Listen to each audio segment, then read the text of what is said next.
if you have 3 or more points, remember जब भी हम कोलिनियर पॉइंट्स की बात करेंगे हम 3 या उससे ज्यादा पॉइंट्स की बात कर रहे हैं।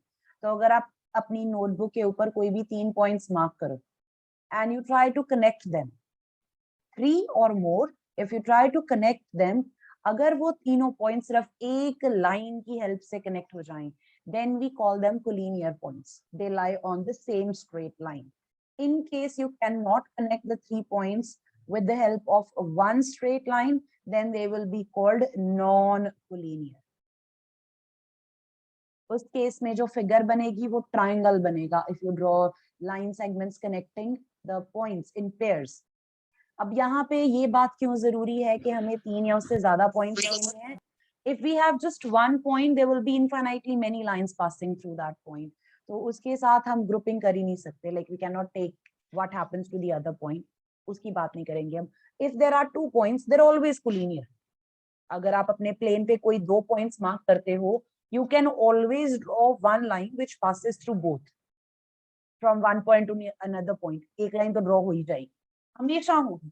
कहीं पे भी अपने पेज के ऊपर आप कितनी दूर कितनी पास भी आप पॉइंट्स मार्क कर लो, you can always draw a line connecting those 2 points.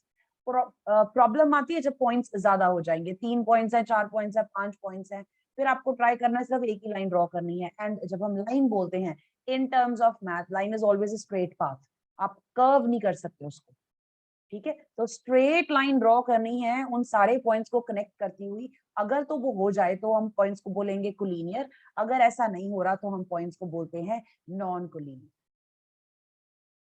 Is it clear? अगर हमने एग्जांपल लेनी है, let's say we have, let me just,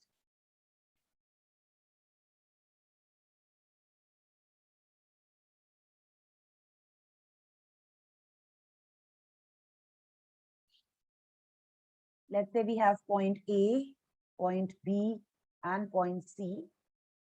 If I can draw a line which passes through all of them. Good morning, ma'am.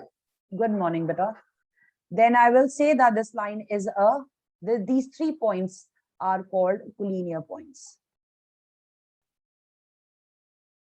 So you can see, ये जो तीनों points हैं A, B, C, they are lying on the same line.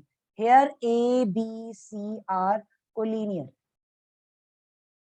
अगर मुझे non collinear की example लेनी हो, ए को यहाँ मार्क कर दो, बी को यहाँ मार्क कर दो, सी को थोड़ा सा साइड पे मार्क कर दो।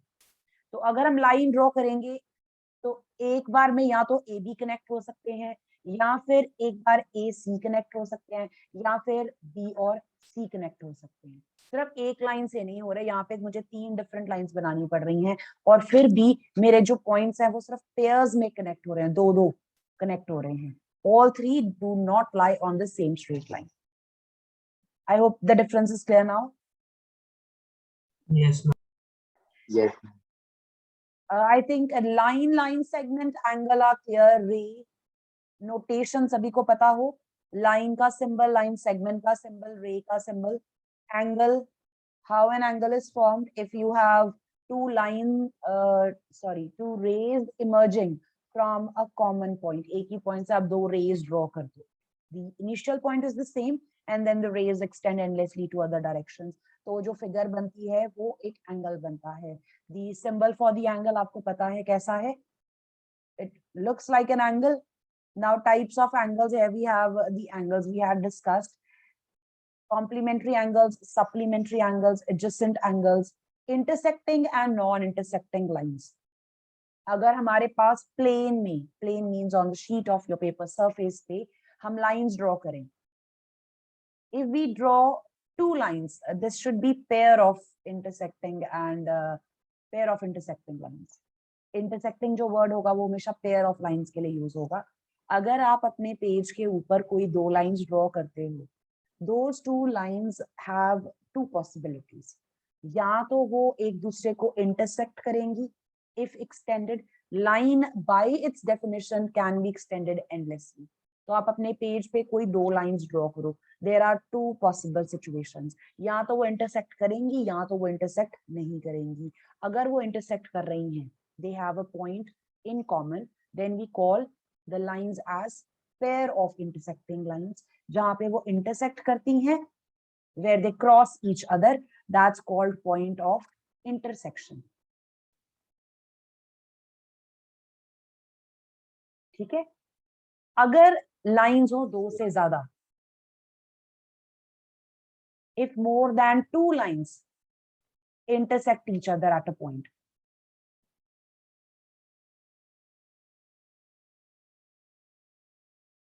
तो हम उन लाइंस को क्या बोलते हैं?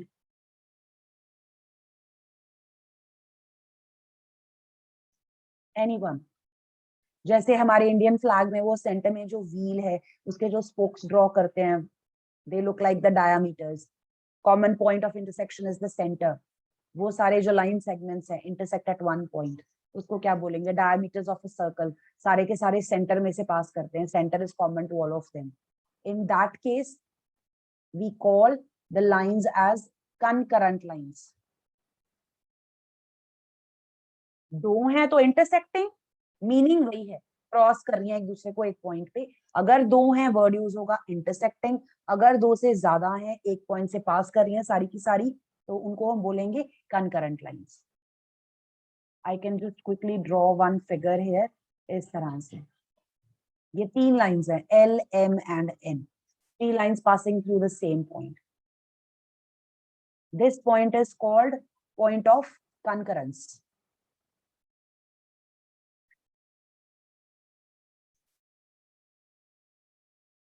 और अगर लाइंस इंटरसेक्ट नहीं करती on the same plane, keep in mind we are referring to the same plane. So एक ही सरफेस पे अगर आपने दो लाइंस ड्रॉ की और वो इंटरसेक्ट नहीं कर रही, the distance between them remains the same everywhere. जब हम डिस्टेंस की बात कर रहे हैं, we are referring to the perpendicular distance. आपने अपने कॉपी के ऊपर पेज पे दो लाइंस ड्रॉ की और आपने मेजर किया उन दोनों के बीच का डिस्टेंस. उनके बीच जो डिस्टेंस है, we always call it distance between the lines, but it is actually the perpendicular distance between the two lines. तो अगर मैं पॉइंट ए ले रही हूँ L पे सपोज, और मैं दूसरा A से परपेंडिकुलर ड्रॉ किया M तक, दूसरी लाइन तक, ये परपेंडिकुलर बनाया मैंने A पे, ये जाके M को मीट कर रहा है पॉइंट B पे. तो अगर मैं AB मेजर करूं, इसका जो मेजरमेंट होगा इट विल बी सेम. अगर यही चीज मैं इन दोनों लाइंस के ऊपर आगे जाके कहीं पे करूं, if I extend L and M, इन दोनों लाइंस को हम एक्सटेंड कर दें, आगे जाके मैं कोई पॉइंट P ले लूं, जहां से फिर परपेंडिकुलर ड्रॉ करूं, वो मान लो जाके Q पे मीट करता है, इन दोनों का जो डिस्टेंस होगा वो सेम होगा. AB की लेंथ PQ की लेंथ सेम होगी. In that situation we call the lines to be parallel lines.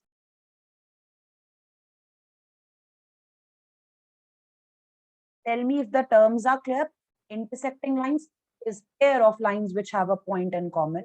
Then we have concurrent lines if we have three or more lines having a point in common. Then if the lines do not meet, there is a pair of lines or maybe more, two or more lines which have no point in common, and the distance between the lines remains the same throughout, everywhere. जितना मर्जी आप उन lines को extend कर लो, उनके बीच का जो distance होगा वो हमेशा सेम रहता है. तो उन लाइंस को हम क्या बोलते हैं? Parallel lines.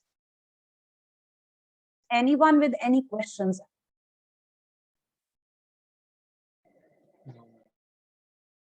Next we have pair of angles. ऊपर भी हमने किया है pair of angles, complementary, supplementary.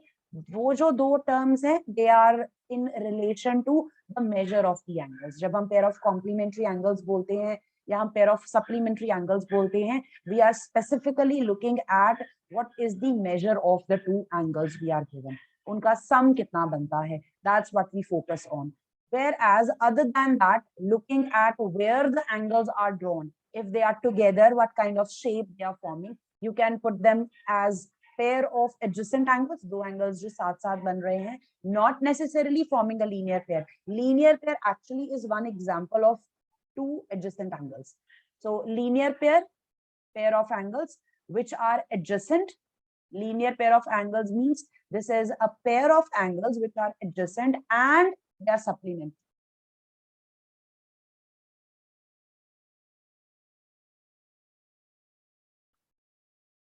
This pair has two properties. The angles will be adjacent and they will be supplementary. Adjacent जो वर्ड है वो पोजीशन बता रहा है कि वो साथ साथ है, और जो वर्ड सप्लीमेंट्री है वो आपको बताता है कि ये जो दो एंगल्स यहाँ पे बने हैं उन दोनों का जो डिग्री मेजर है उसका सम कितना है, 180 डिग्रीज है. This is the property we use in questions if we can identify the pair of angles as a linear pair. अगर आपने फिगर में आइडेंटिफाई कर लिया कि दो एंगल्स हैं जो लीनियर पेयर फॉर्म कर रहे हैं, we use the property that they are supplementary. The sum of those angles will be equal to 180 degrees. अगर आपके पास स्ट्रेट लाइन के ऊपर एक से ज्यादा एंगल्स बन रहे हैं, वो कैसे बनेंगे? लाइन के ऊपर कोई एक पॉइंट मार्क कर लो, उस पॉइंट से आप रेज ड्रॉ कर लो. अब यहाँ पे कितने डिस्टिंक्ट एंगल्स बन रहे हैं? 4. These are called angles on a straight line. दो बन रहे हैं तो उनको लीनियर पेयर बोलना है. अगर दो से ज्यादा बन रहे हैं, you will say angles on a straight line. The property is still the same. The sum of the measures of these angles will be equal to 180 degrees. ये जितने एंगल्स इस लाइन के ऊपर बन रहे हैं इन सभी का जो सम होगा वो 180 डिग्रीज होगा. यूज किया है आपने, आई होप आपको याद होगा. Yes, ma'am. Now the next one is vertically opposite. अगर आपके पास pair of intersecting lines हैं, vertically opposite angles कब बनते हैं? When we have a pair of intersecting lines. दो लाइंस हैं आपस में इंटरसेक्ट कर रही हैं, क्रॉस बन रहा है, they are crossing each other. तो आपके पास 4 डिस्टिंक्ट एंगल्स बनते हैं. जब टू लाइंस इंटरसेक्ट करती हैं, 4 अलग अलग एंगल्स बनते हैं. I'll just number them here, 1 2 3 4. ये 4 एंगल्स बन रहे हैं यहाँ पे. जो तो साथ साथ है उनको हम एडजेसेंट बोलेंगे. 1 और 2 एडजेसेंट है, 1 is adjacent to 2. 2 और 3 साथ साथ है, 2 and 3 are adjacent angles. 3 4 are adjacent, 4 and 1 are adjacent. यहाँ से आपको एडजेसेंट की डेफिनेशन भी क्लियर हो जाएगी. तो जब हम वर्टिकली ऑपोजिट ले रहे हैं तो आपको एडजेसेंट एंगल्स नहीं लेने. 1 के जो 7 एंगल्स आ रहे हैं आपको वो नहीं लेने, जो 1 के बिल्कुल ऑपोजिट है आपको वो लेना है. एंगल 1 के साथ किसका पेयर बनेगा? एंगल 3 का पेयर बनेगा. और एंगल 2 के साथ किसका पेयर बनेगा? एंगल 4 के साथ बनेगा. These are vertically opposite angles. और इनकी प्रॉपर्टी क्या होती है? Ma'am, that they are that they both have the same angle. Angle 2 and angle 4 will have same measure. The measure will be same. जो डिग्री मेजर 1 का होगा वही degree major 3 का होगा. We write it as angle 1 equals to angle 3. ये जो ऊपर angle बन रहा है ये इसके इक्वल होगा. अगर एंगल 1 50 डिग्रीज है तो एंगल 3 भी कितना होगा? 50 डिग्रीज होगा. Angle 2 will be equal to angle 4. Angle 2 अगर 120 डिग्रीज है तो एंगल 4 भी कितना होगा? 120 डिग्रीज. ये सारी प्रॉपर्टीज आपने 7th स्टैंडर्ड में यूज की हैं while doing your questions. In case at any point you feel like there is something you have forgotten, we can take that up and discuss it again because आपके पास बहुत सारे chapters हैं geometry based. यहाँ से लेके 6 से लेके 11th chapter तक, 6 7 8 9 10 11 सारे के सारे ज्योमेट्री वाले चैप्टर्स हैं. So you should be clear with all the terms I will be using here and there. In case I mention any term which you haven't heard of before, you can always ask and just go ahead and ask. Don't hesitate. Geometry में mostly यही problem आती है, बच्चों को terms नहीं clear होती. ठीक है, टर्म्स क्लियर हो, अगर उस चीज की कोई प्रॉपर्टी है आपको वो भी पता हो. This one is very important, parallel lines and transversal. Parallel lines हमें पता है, अगर हमारे प्लेन में 2 या उससे ज्यादा लाइंस हमने ड्रॉ की हैं, हम यहाँ पे पेयर लेके चलते हैं. 3 की बात हम बाद में करेंगे. अगर आपके पास प्लेन में 2 लाइंस हैं तो वो 2 लाइंस इस तरह की हैं जो कहीं पे इंटरसेक्ट नहीं करती, even if extended endlessly. That's important. और we say कि उनके बीच का जो perpendicular distance है वो same रहता है. Let's do this with the help of a figure. I think that will be better.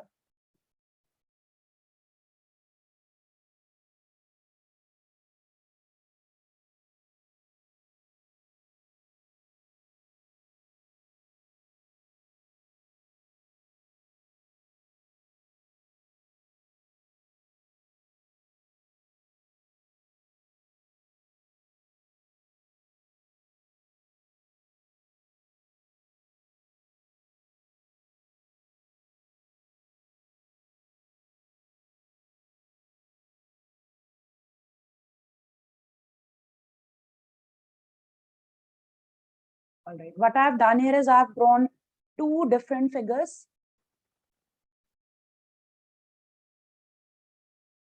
आप मुझे आइडेंटिफाई करके बताओ कि ये जो दो फिगर्स हैं दोनों में पेयर है, पेयर ऑफ लाइंस है.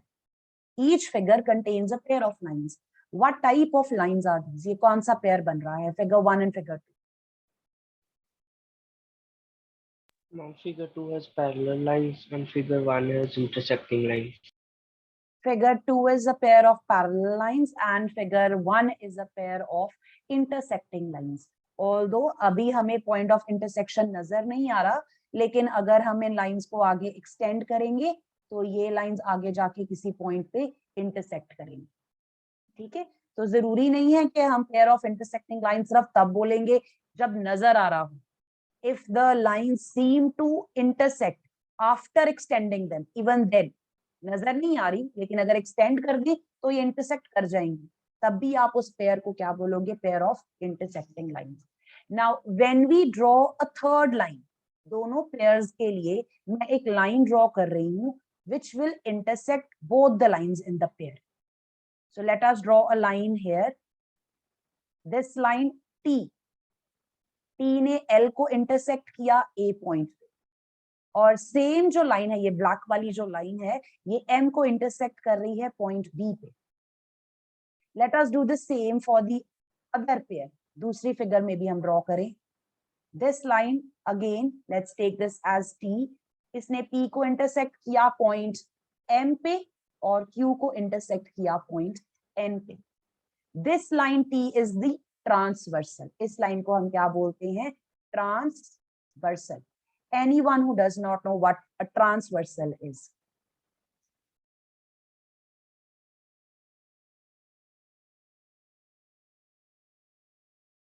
अब जरूरी नहीं है ट्रांसवर्सल जो ड्रॉ की गई है वो सिर्फ दो लाइंस के लिए ड्रॉ करेंगे हम, दो से ज्यादा भी हो सकती हैं. There could be 3 lines. उनको अगर कोई लाइन इंटरसेक्ट कर रही है, दिस कॉमन लाइन, इसको ट्रांसवर्सल बोलते हैं. जब ट्रांसवर्सल ड्रॉ की जाती है तो आपके पास यहाँ पे एंगल्स बनते हैं, डिस्टिंक्ट एंगल्स बनते हैं. यहाँ पे आपके पास 4 एंगल्स बनेंगे at point A. Point B पे भी 4 एंगल्स बनेंगे. Same thing on the other side, point M पे आपके पास 4 एंगल्स बनेंगे और पॉइंट एन पे भी आपके पास 4 एंगल्स बनेंगे.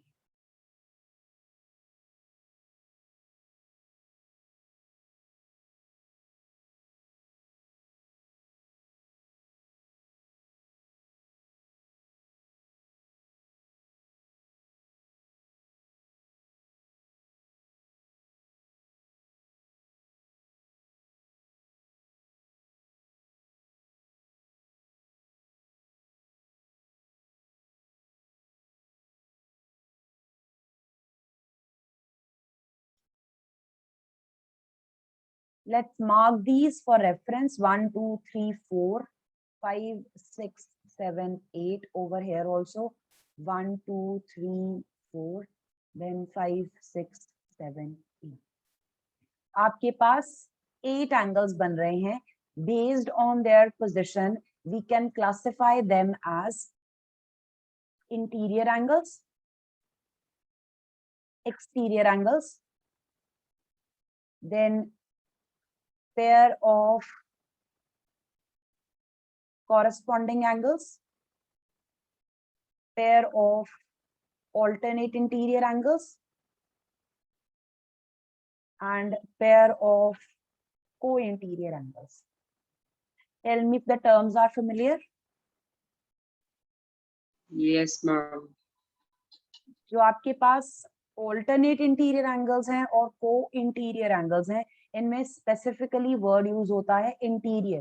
So we are looking at the interior angles, but you could also use it in terms of exterior angles. Pair of alternate exterior angles, pair of co-exterior angles. Fine. The property will be the same. Now the property depends on कि हमारे पास figure 1 है या figure 2 है. Identification दोनों में हो सकती है. ठीक है, ध्यान इस बात का रखना है.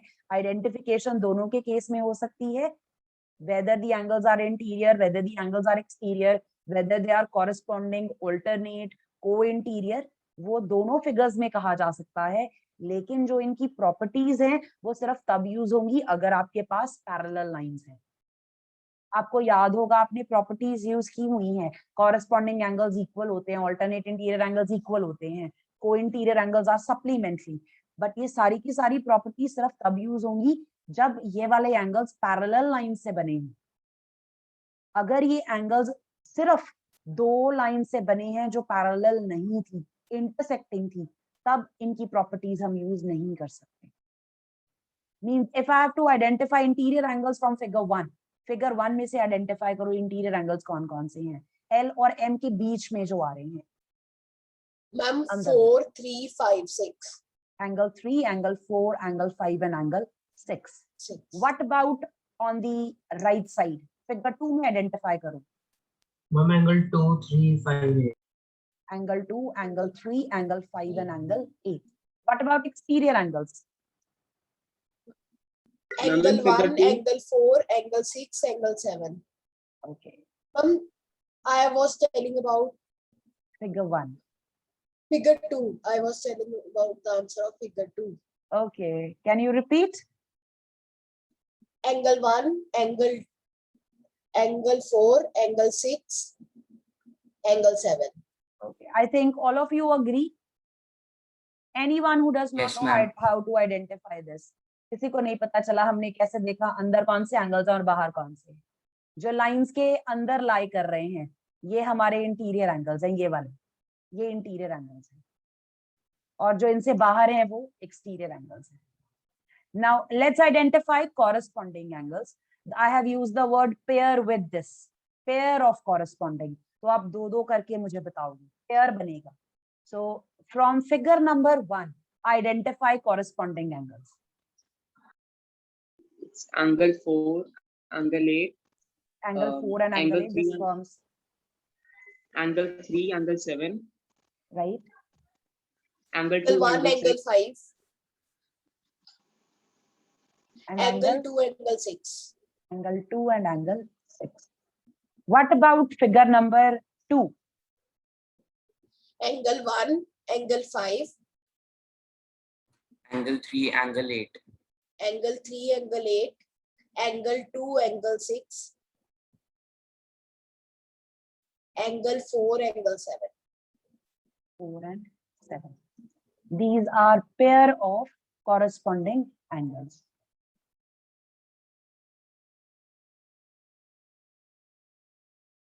Let's identify pair of alternate interior angles.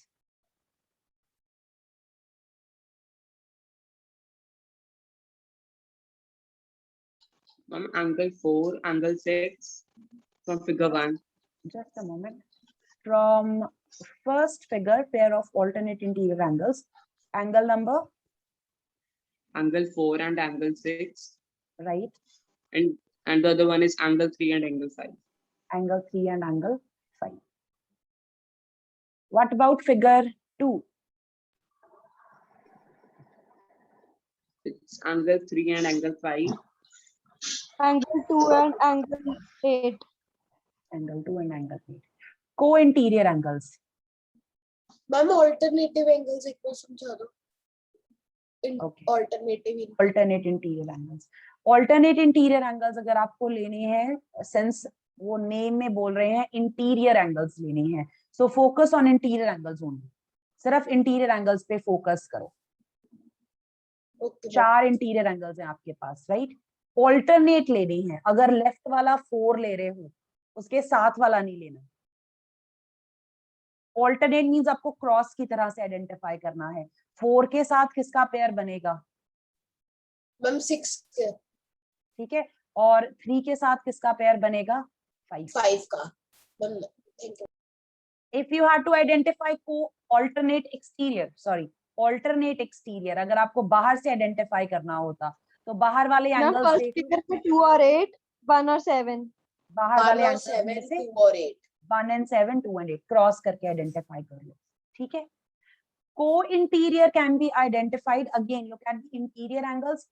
They are on the same side.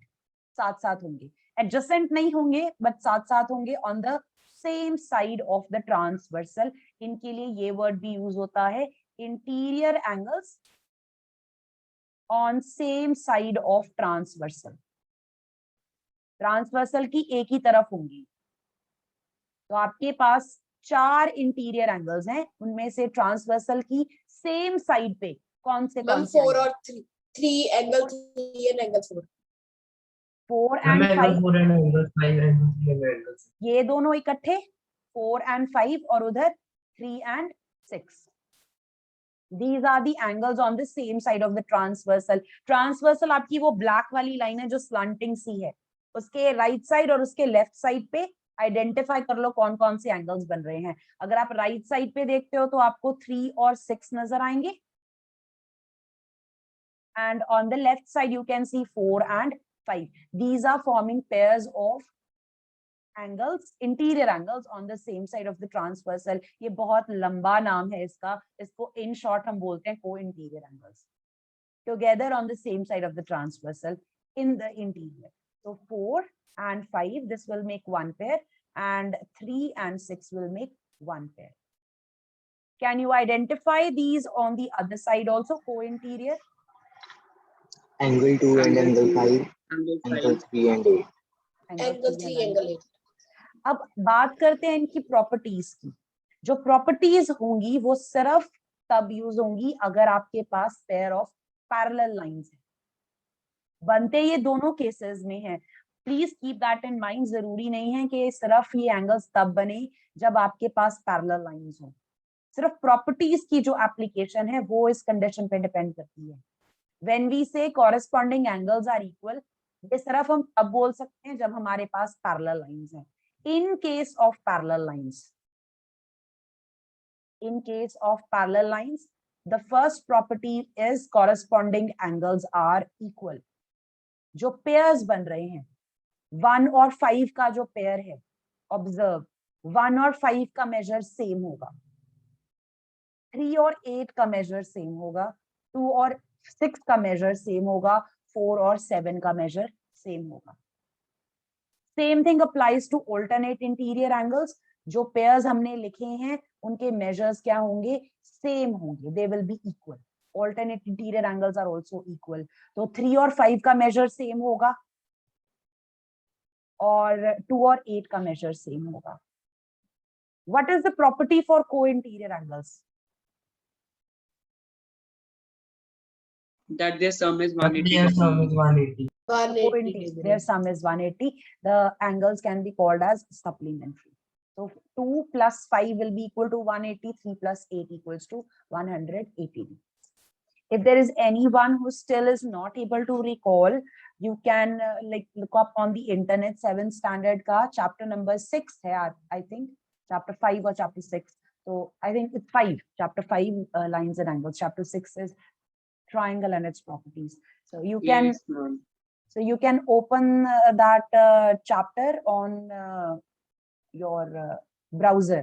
वो एक बार वहां से रिवाइज कर लो, थोड़ा याद आ जाएगा तो इजी होगा। ये वाला टॉपिक एक एक्सरसाइज है आपके पास, 6.2 कंप्लीटली इसी पे बेस्ड है, parallel lines and transversal. Yes, ma'am. 5.2 है। Yeah. मैम बुक मेरे सामने ही है इस वक्त। Okay, that's good if you have just found that to revise. Revise it once again in case you still are not able to understand. All of the students, please, आपका benefit होगा इससे। Angle sum property of a triangle, ये तो सभी को पता होगी, I think. Angle sum property refers to sum of interior angles. किसी भी polygon के interior angles का अगर हम sum लिखते हैं, उसको हम क्या बोलते हैं? Angle sum property. For now, they are referring to a triangle. So sum of interior angles of a triangle, it is always equal to 180 degrees. What do you know about angle sum property of a quadrilateral? अगर हम angle sum property of quadrilateral लिखें, quadrilateral के 4 angles होंगे, उनका sum कितना होता है? 360. 360 degrees. Can you find out the sum of for a quadrilateral? 180. It will be 360. Does anyone remember the property we used to find out the angle sum property? कैसे find out करते हैं किसी भी polygon के लिए?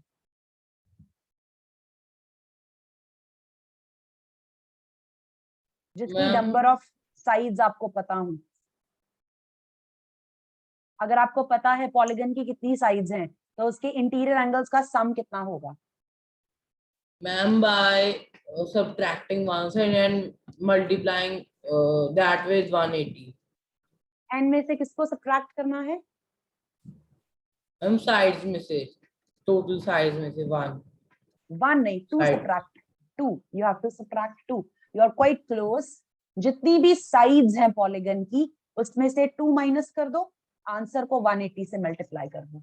तो triangle में आपके पास नंबर ऑफ साइड्स होती हैं 3, मैम 180। 180। क्वाड्रिलेटरल में कितनी होती हैं? 4. 4। The answer comes out to be 360. What about the 360. 540. 540? किया हुआ है आपने, ये लास्ट ईयर किया था। मैम यस फर्स्ट एक्सरसाइज में था। So that is all with the definitions. Do revise once again before we, I'll just pick up pace. ये करते हुए थोड़ी सी स्पीड बन जाती है, तो ध्यान रखना थोड़ा सा। I'll just switch to the exercise.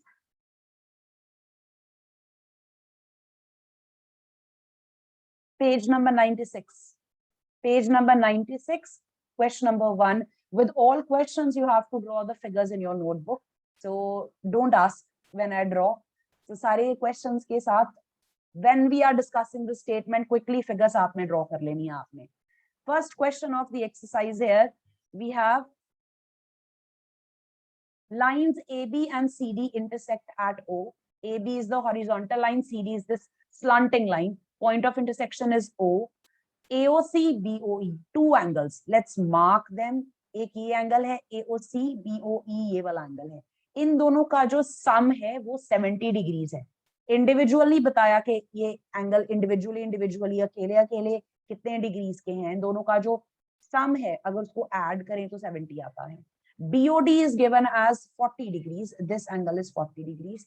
You have to find out the measure of angle BOE and reflex angle COE. आपको ये दो एंगल्स फाइंड आउट करने हैं।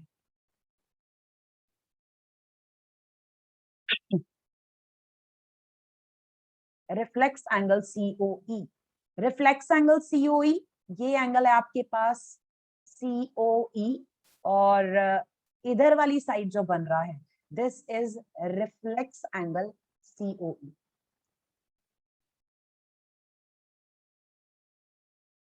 Is the question clear? Yes, ma'am. All right. Now, can you think of any property we could apply here to find out the Vertically measure? opposite angle. Okay, the first property we can use is vertically opposite angles. We are given two intersecting lines. The pair of vertically opposite angles will be equal. So angle AOC will be equal to angle BOD, BOD. right? These are vertically opposite angles. The measure of AOC will be equals to 40 degrees. Ma'am, the measure of BOE will be angle AOC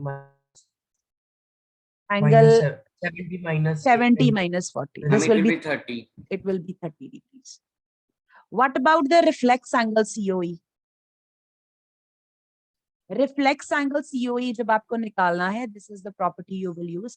From 360 degrees, subtract the measure of COE. ये Ma'am, अपने we will find the measure of COE. yes, you will linear first pair. find out COE. This is not a linear pair. Linear pair नहीं, आप ये use करोगे. 110 degree. Sum of angles on a straight line. I understand idea. Idea ये है कि तीनों का sum 180. 180। ठीक है, लेकिन आपने इसको linear pair नहीं बोलना. Pair means there should be two angles. These are angles on a straight line. So sum of angles on a straight line is equal to 180 degrees. वहां से आपका angle COE का measure आएगा. Yes. Ma'am, can we take straight line property, ma'am? 4 plus 30 plus COE is equal to 180. This is what it means, straight angle property. Straight angle property means आपका ये जो straight angle बन रहा है, इस पे जितने भी parts हैं, उन तीनों का sum 180 होगा. Okay, we will write the answer for this on Monday. That will be all. Do revise the properties. एक बार सारी की सारी definitions दोबारा से revise कर लेना. All right. Thank you, ma'am. God bless Thank you, you, ma'am. everyone. God bless. God bless. Thank you, ma'am.